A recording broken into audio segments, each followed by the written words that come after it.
Yun na nga, nandun yung kubo namin. Tapos yung kabila niyan, merong isang pulo pa, doon naman si Tita Nanit mo. Bakit nandito si Tita Nanit ay Mindoro siya? Nagbabakasyon dahil nag-aaral siya nun eh. Tapos semestral vacation yata. Pumunta diyan kasi yung pinsan niya nakapangasawa yung kamag-anak din namin magpayo. So nagpapakwan ako. Baby, doon sa island na yun sila nagkakilala. Nagpapakwan ako noon nakatikim ng pakwan. Yun. Ayan na. Mark and Ayan na. Baby, dito.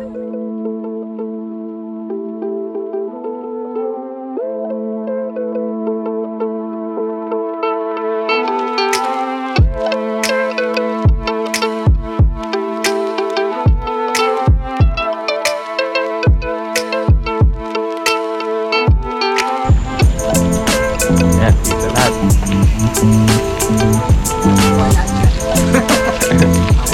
Ako ba ang pinsan? At minsan lang yan.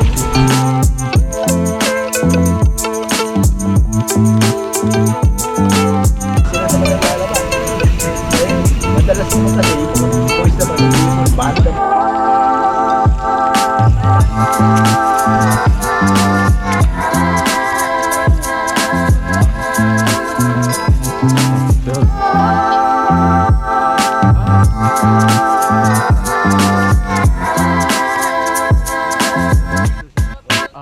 Tsaka yung face.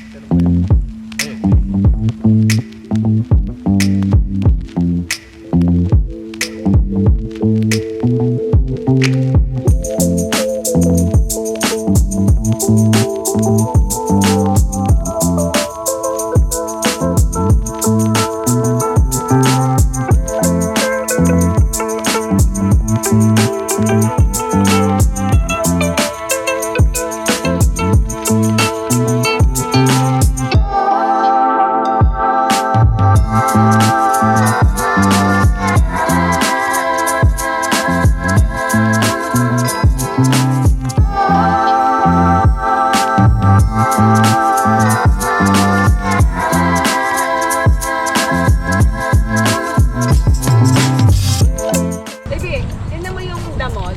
Baby, Yes, baby. may mga tubig sa top. Look.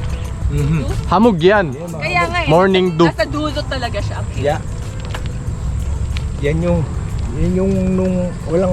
nung ako'y nagbubukid pa, kailangan gumising ka ng maaga dahil kukuha ka ng mayroon pa kaming baklad yung isda nun, marami. Isda, Nadadaan ka sa pilapil tapos Ah. lahat ng palay nakaganon eh.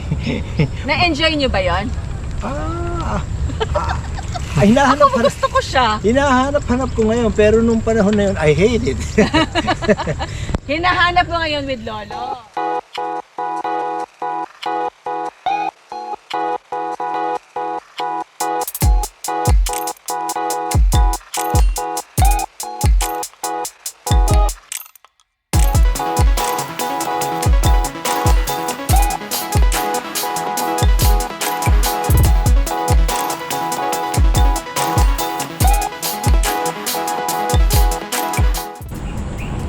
Wala na yung dalawa.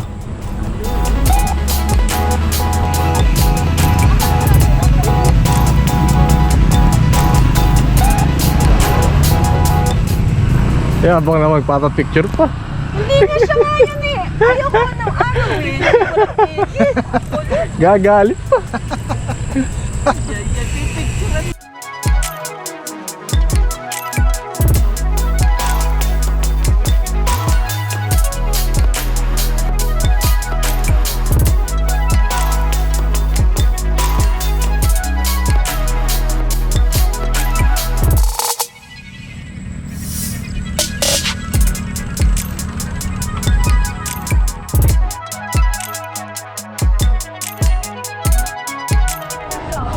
Hindi ang ano niya. Green Hills kasi may mga marunong